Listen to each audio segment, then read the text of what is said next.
নাটকের পর নাটক, দাবার ছকে ঘুঁটে পড়ে নতুনভাবে এ যেন এক কূটনৈতিক ভূমিকম্প। 21শে এপ্রিল 2025 ভ্লাদিমির পুতিন একটি কলম তুলে ধরলেন, আর ঠিক সেই মুহূর্তেই পাল্টে গেল বিশ্বশক্তির হিসাব। ট্রাম্প হতবাক, নেতানিয়াহু নিঃশব্দ, আর ইরান যেন গর্বের হাসি লুকোতে পারছে না।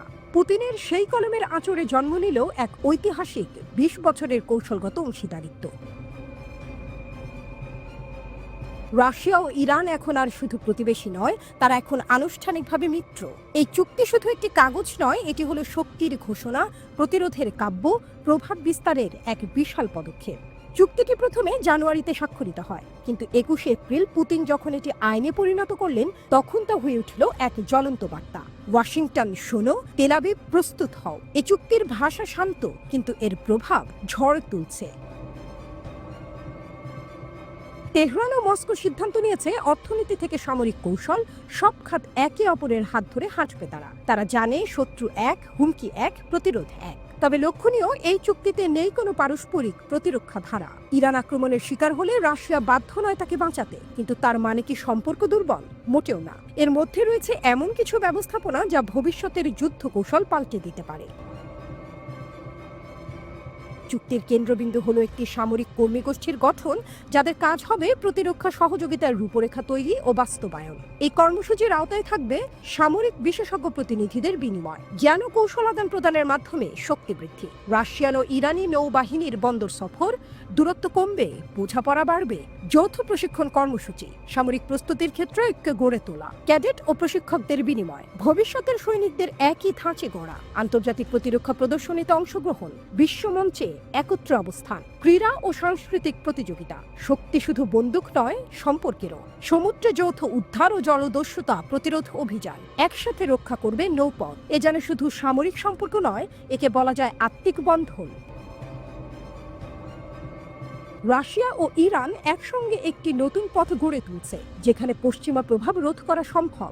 এখানেই রয়েছে টুইস্ট। চুক্তিটি সেনা জোট না হলেও এটি এতটাই গভীর যে অনেকেই একে অঘোষিত জোট বলে মানছে। বিশেষত যখন আমেরিকা ও ইরানের মধ্যে পারস্পরিক উত্তেজনা তুঙ্গে, এই চুক্তি যেন ইঙ্গিত দেয় তেহরান একা নয়। ইরান ও রাশিয়া দুই দেশই পশ্চিমা নিষেধাজ্ঞার শিকার, কিন্তু তারা মাথা নিচু করেনি, বরং নিষেধাজ্ঞার পাথর দিয়েই তারা গড়ে তুলেছে প্রতিরোধের প্রাসাদ। তাদের এই একতা যেন বলে, আমরা এখন আর প্রতিক্রিয়া দিই না, আমরা নেতৃত্ব দিই। তেহরানের দিকে ঘোর সন্দেহের চোখে তাকিয়ে আছে ইসরায়েল। তারা জানে এই জোট শুধু কূটনীতির নয়, এটি সম্ভাব্য পারমাণবিক যুদ্ধের পূর্বাভাসও হতে পারে। বিশ্লেষকরা বলছেন, ইসরায়েল এখন হয়তো আন্তর্জাতিক চাপ বাড়াবে, নয়তো হামলার প্রস্তুতি নেবে। ইসরায়েলও থেমে নেই, তারা তাদের সামরিক অবস্থান জোরদার করছে। যুক্তরাষ্ট্রের সঙ্গে তাদের সম্পর্ক আরও ঘনিষ্ঠ হচ্ছে, কিন্তু মস্কো তেহরানের পাশে, শক্ত হাতে। এখানে আরও একটি মোচড় আছে। চীন, উত্তর কোরিয়া, রাশিয়া ও ইরান, এই চতুর্মুখী জোট যেন এক নতুন শক্তির মেরু তৈরি করছে। তারা সম্মিলিতভাবে যুদ্ধ করছে নিষেধাজ্ঞার বিরুদ্ধে, নেতৃত্ব দিচ্ছে সামরিক সহযোগিতার মঞ্চে। তারা পশ্চিমের চোখে বিচ্ছিন্ন হলেও বাস্তবে তারা একত্র। তারা জানে ক্ষমতার খেলায় কৌশলী চাবিকাঠি, আর সেই কৌশলের কেন্দ্রে এখন ইরান, রাশিয়া এবং তাদের অটুট সমঝোতা। তাদের চুক্তি, তাদের বন্ধন, তাদের অভ্যন্তরীণ ঐক্য, এগুলি একসাথে এক অপ্রতিরোধ্য ফ্রন্ট গড়ে তুলেছে। পুতিনের মাস্টার স্ট্রোক সম্পন্ন হয়েছে। তিনি কেবল একটি চুক্তিতে সই করেননি, তিনি এক নতুন যুগের সূচনা করেছেন। এ যুগ প্রতিরোধের, এ যুগ আত্মনির্ভরতার, এই যুগ এক নতুন বিশ্ব ব্যবস্থার। এখন সময় প্রশ্ন করার, কে থাকবে কোন পক্ষের পাশে? আমেরিকা কি নতুন কৌশল আনবে? ইসরায়েল কি ধৈর্য হারাবে? আর তেহরান ও মস্কো, তারা কি শুধুই প্রতিক্রিয়া দেবে নাকি নেতৃত্ব দেবে? বিশ্ব তাকিয়ে আছে। দাবার বোর্ড সাজানো, পুতিন চাল দিয়েছেন, এবার পালা বাকিদের। এটাই পুতিনের মাস্টার স্ট্রোক, এটাই ইরান রাশিয়া যুগের সূচনা, এটাই ইতিহাসের নতুন অধ্যায়। আর ইতিহাস সবসময় সাহসীদের পক্ষেই কলম চালায়। যখন দুই পক্ষ আলাদা কক্ষে বসে, তখন শুধু আলোচনা চলছে না, চলছে ইতিহাসের ভারসাম্য বদলে দেওয়ার খেলা। চীন সফরে ইরানের পররাষ্ট্রমন্ত্রী, তার আগে রাশিয়া সফর। এই কূটনৈতিক সফরগুলোর মাঝে প্রশ্নটা তীব্রভাবে ফিরে আসে, ইরান কি একা সামলাতে পারবে যুক্তরাষ্ট্রকে? বিশ্বব্যাপী উত্তেজনা যখন টকবক করে ফুটছে, তখনই ওয়াশিংটনের সঙ্গে ইরানের পরমাণু আলোচনা আবার শুরু হয়েছে। তবে এটি কোনো সাধারণ বৈঠক নয়। এই আলোচনায় মুখোমুখি নয় ইরান যুক্তরাষ্ট্র। তারা বসে আছে আলাদা কক্ষে। ওমানি মধ্যস্থতায় তারা বিনিময় করছে বার্তা। শব্দের পেছনে চলছে চাপ, ঝুঁকি আর হিসেবের খেলা। আর এই আবহে ইরানের পররাষ্ট্রমন্ত্রীর চীন সফর স্পষ্ট করে জানিয়ে দিল, তেহরান আলোচনার টেবিলে একা নয়। তারা জানিয়ে দিচ্ছে, আমরা কেবল নিজেদের হয়ে কথা বলি না, আমাদের কণ্ঠে শোনা যায় বেইজিং আর মস্কোর প্রতিধ্বনি। রাশিয়া চীন ছাড়াই ইরান কি পারে? এই প্রশ্নই এখন আলোচনার কেন্দ্রবিন্দু। কারণ ইতিহাস বলছে, ইরান একা গেলে প্রতারণা ঘটে। 2015 সালের ঐতিহাসিক পারমাণবিক চুক্তি থেকে যুক্তরাষ্ট্র যেভাবে একতরফাভাবে বেরিয়ে গিয়েছিল, সেটি এখন তেহরানের চেতনার গভীরে গাঁথা। আর এখন ট্রাম্প আবার ফিরে এসেছেন। তার ইরান বিরোধী অবস্থান আগের চেয়ে বেশি আগ্রাসী। এই পরিস্থিতিতে ইরান বুঝে গেছে, পাশে শক্ত মিত্র না থাকলে আলোচনার ফলাফল আবারও হতাশার হবে। তাই তারা চীন ও রাশিয়ার সঙ্গে পরামর্শ করে এক একটি পদক্ষেপ নিচ্ছে। রাশিয়া ও চীন শুধু মিত্র নয়, বর্ম। মস্কো সফরে ইরানের পররাষ্ট্রমন্ত্রী পরিষ্কার করে বলেছিলেন, পারমাণবিক ইস্যুতে তারা সবসময় রাশিয়া চীনের সঙ্গে ঘনিষ্ঠ পরামর্শ করে। চীন সফরের উদ্দেশ্যও ছিল এক, যুক্তরাষ্ট্রের সঙ্গে আলোচনার আগে বেইজিং এর মতামত নেওয়া। এটি কেবল কূটনৈতিক সৌন্দর্য নয়, এটি একটি কৌশলগত বার্তা। ইরান বলছে, তোমরা যদি ভাবো আমি একা, তবে ভুল করো। চীন রাশিয়া আছে পেছনে, আশেপাশে, আছে কাঁধে কাঁধ মিলিয়ে। বিশ্লেষকরা বলছেন, এই পরাশক্তির সক্রিয় অংশগ্রহণ ইরানকে কূটনৈতিক সাহস দিয়েছে। এটা শুধুই তেহরানের শক্তি নয়, এটি এখন একত্রে রাশিয়া, চীন ও ইরানের সম্মিলিত বল। এই ত্রিমুখী জোট এখন একটি কূটনৈতিক দুর্গ। চীন যেমন ইরানের তেল ক্রয় গুরুত্বপূর্ণ ভূমিকা রাখছে, তেমনি রাশিয়া দিচ্ছে পরমাণু কর্মসূচিতে কৌশলগত সহায়তা। এই দুই শক্তিকে পাশ কাটিয়ে ইরান কোনো সিদ্ধান্ত নেবে, এটা ভাবাই বাস্তব বিরোধী। যুক্তরাষ্ট্রের পুরনো ছক, কিন্তু নতুন প্রতিপক্ষ। যুক্তরাষ্ট্রের কৌশল নতুন কিছু নয়। তারা লিবিয়া, ইরাক, আফগানিস্তান সব জায়গাতেই একই খেলা খেলেছে। একদিকে শান্তির হাতছানি, অন্যদিকে যুদ্ধ বিমানের গর্জন। এবারও সেই ছক। মধ্যপ্রাচ্যে পাঠানো হয়েছে পরমাণু বোমারু বিমান। সিরিয়ায় ইসরায়েলি ঘাঁটিতে সামরিক সরবরাহ পাঠানো হয়েছে।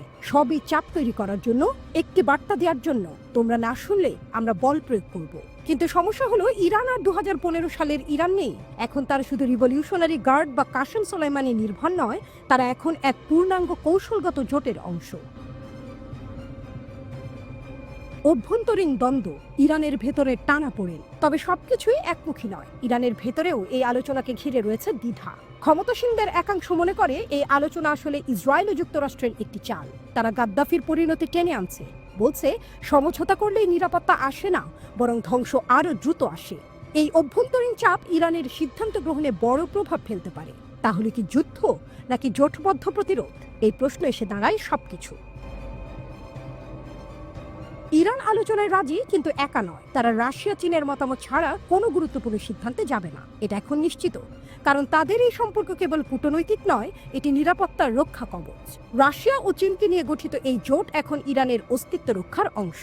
এই কূটনৈতিক ত্রিভুজ শুধু কথার খেলা নয়, এটি এখন আন্তর্জাতিক রাজনীতির এক অপ্রতিরোধ্য ফ্রন্ট। মধ্যপ্রাচ্যের উত্তপ্ত বালুকণায় যখন সূর্যাস্ত যায়, তখন রক্তিমালয় জেগে ওঠে এক প্রশ্ন, এই অঞ্চলে কি কখনো শান্তি আসবে, নাকি প্রতিবারই নতুন যুদ্ধের অঙ্কুরে শাসন করবে আগুন? ইতিহাস তার চেনা পথে হাঁটছে। ঘড়ির কাঁটা যেন আবার সেই পুরনো রক্তাক্ত ক্ষণে ফিরে যাচ্ছে, যেখানে ইরান ও যুক্তরাষ্ট্র পরস্পরের দিকে বন্দুক তাক করে দাঁড়িয়ে, আর ইসরায়েল তাদের কাঁধের উপর চিন্তার পাহাড়ে নিয়ে দুশ্চিন্তার সাগরে। ইসরায়েল জানে সামনের ঝড় নিছক হাওয়া নয়, কারণ তেহরান এখন আর শুধু গল্পের নাম নয়, এটা এক বাস্তব পরাশক্তি, যার কণ্ঠে গর্জে ওঠে পারস্যের গর্ব, শিরায় বহে সাহাব, ফাতেহ আর খাইবার ক্ষেপণাস্ত্রের জ্বলন্ত প্রতিজ্ঞা। ইসরায়েলি বিমান ঘাঁটিগুলো রূপ নেয় যুদ্ধে পরিণত অনুশীলনের মাঠে। তারা ইরানি ক্ষেপণাস্ত্র হামলার অনুকরণে বিশাল মহড়া চালায়। বিমান উঠেছে, সাইরেন বাজছে, আকাশে চক্কর দিচ্ছে, এক সম্ভাব্য যুদ্ধের ভয়াল প্রতিচ্ছবি। এই মহড়া কেউ বলে আত্মরক্ষার প্রয়াস, কেউ বলে যুদ্ধের প্রস্তুতি। কিন্তু বাস্তবতা এটাই, ইসরায়েল মনে করছে তেহরানের আগুন আর অনেক দূরে নয়। ইরান ও মার্কিন যুক্তরাষ্ট্রের মধ্যে পারমাণবিক আলোচনা কিছুটা এগোলেও তাতে একেবারেই সন্তুষ্ট নয় ইসরায়েল, বরং তারা বিস্মিত এবং উদ্বিগ্ন। আর সেই উদ্বেগ থেকেই ইসরায়েলি বিমান বাহিনী IAF মহড়া চালিয়েছে, যেখানে ইরানি ক্ষেপণাস্ত্র হামলার অনুকরণ করা হয়েছে। ইরান গত বছর এপ্রিল এবং অক্টোবরে সরাসরি ইসরায়েলি বিমান ঘাঁটিকে লক্ষ্যবস্তু করেছিল। তাদের ক্ষেপণাস্ত্র উড়ে এসেছিল যেন আগুনের বার্তা, যেন পারস্যের কবিতা, যেন শাহনামার নতুন অধ্যায়। ইসরায়েল বলছে ইরান যদি আবার বড় হামলা চালায়, যেমন তারা এর আগে অপারেশন ট্রু প্রমিস 1 ও 2 এর সময় করেছিল, তাহলে তার জন্য প্রস্তুত থাকতেই এই মহড়া। তারা আশঙ্কা করছে এমন আরেকটি বড় আক্রমণ সামনে অপেক্ষা করছে। এই খবর জানিয়েছে সম্প্রচার সংস্থা কান। প্রতিবেদন বলছে এই মহড়া মূলত ইরানের সম্ভাব্য বড়সড় হামলার অনুকরণে করা হয়েছে। বিশেষ করে ইসরায়েলের বিমান ঘাঁটিগুলোতে এমন আক্রমণ হলে তার মোকাবেলা কেমন হবে সেটি পরীক্ষা করাই ছিল এই মহড়ার উদ্দেশ্য। এমন প্রেক্ষাপটে বসছে ইরান যুক্তরাষ্ট্রের তৃতীয় দফার পারমাণবিক আলোচনা। এই আলোচনা যেন এক সুতার টান, একদিকে কূটনীতির আশা, অন্যদিকে পারমাণবিক ছায়ার ভয়। এই আলোচনায় অংশ নিচ্ছে দুই পুরনো প্রতিপক্ষ। 2015 সালে যাদের মাঝে একবার শান্তির ছায়া নেমেছিল, সেই স্মৃতি আজ ম্লান। কারণ এখনো ইউরেনিয়াম সমৃদ্ধকরণ আর নিষেধাজ্ঞা প্রত্যাহার নিয়ে দুই পক্ষের মধ্যে গভীর মতবিরোধ রয়ে গেছে।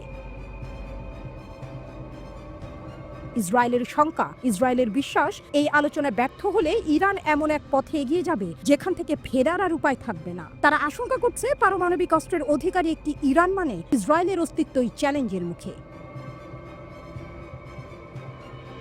আর ইরান, তারা জানে যুক্তরাষ্ট্র তাদের উপর নিষেধাজ্ঞার বোঝা চাপিয়ে রেখে বিশ্বে একতরফা আধিপত্য চালাতে চায়। তারা জানে পশ্চিমারা কখনো চায় না পারস্যের ছেলে মাথা তুলে দাঁড়া। তবে এই ইরান 1953 এর ইরান নয়। এখন তারা নিজের ক্ষেপণাস্ত্র তৈরি করে, নিজের প্ল্যান বানায়, নিজের ভাগ্য লেখে। তারা জানে আমেরিকা শুধু আলোচনায় বসে না, প্রয়োজনে ঘায়েলও করে।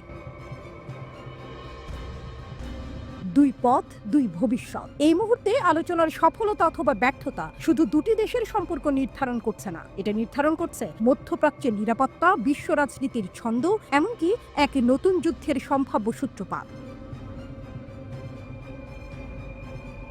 ইসরায়েলি বিমান বাহিনীর মহড়া তাই নিছক সামরিক মহড়া নয়, এটা এক ঘোষণা তেল আবিব তৈরি। যদি ইরান পারমাণবিক অস্ত্র অর্জনের পথে এগোয়, তবে ইসরায়েল কেবল পেছনে বসে থাকবে না, কিন্তু ইরানও জানিয়ে দিয়েছে যুদ্ধ চাইলে যুদ্ধ, প্রতিরোধ চাইলে প্রতিরোধ।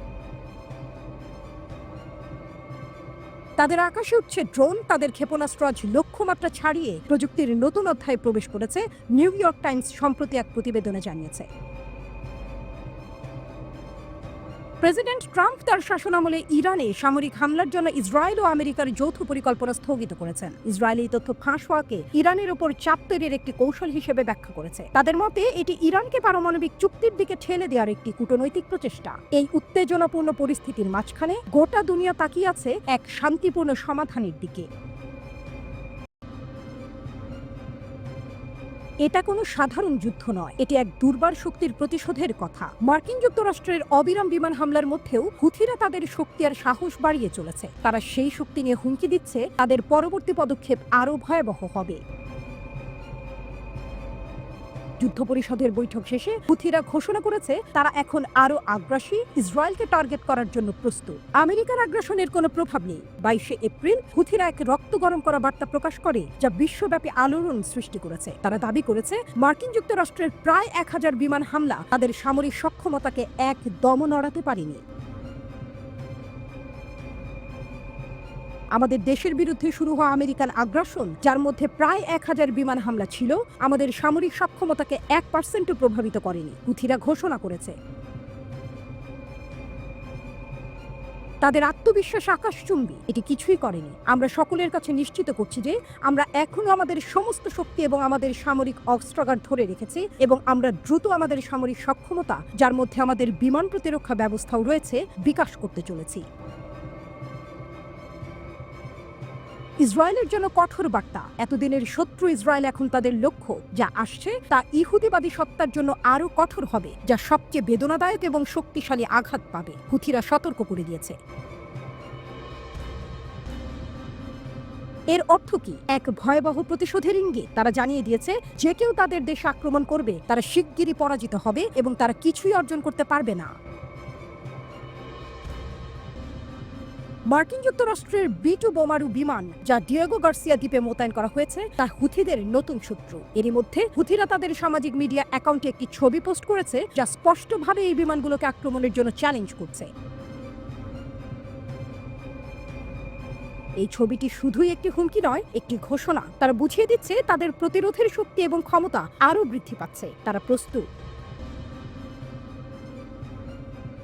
মার্কিন বোমারু বিমানকে উপহাস। চলমান বোমা বর্ষণ সত্ত্বেও হুথিরা তাদের অবস্থানে অবিচল রয়েছে। তারা যতই হামলা চালাক না কেন আমাদের কিছুই হবে না, তারা দাবি করে।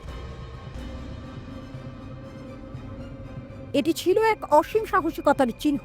মার্কিন বিমান হামলা সত্ত্বেও হুথিরা তাদের সেনাবাহিনী ও সামরিক শক্তি অক্ষত রেখে চলে। তাদের মানসিকতা পরিষ্কার, এই যুদ্ধের শেষ তারা হবে না, বরং তাদের শত্রুরাই পরাজিত হবে।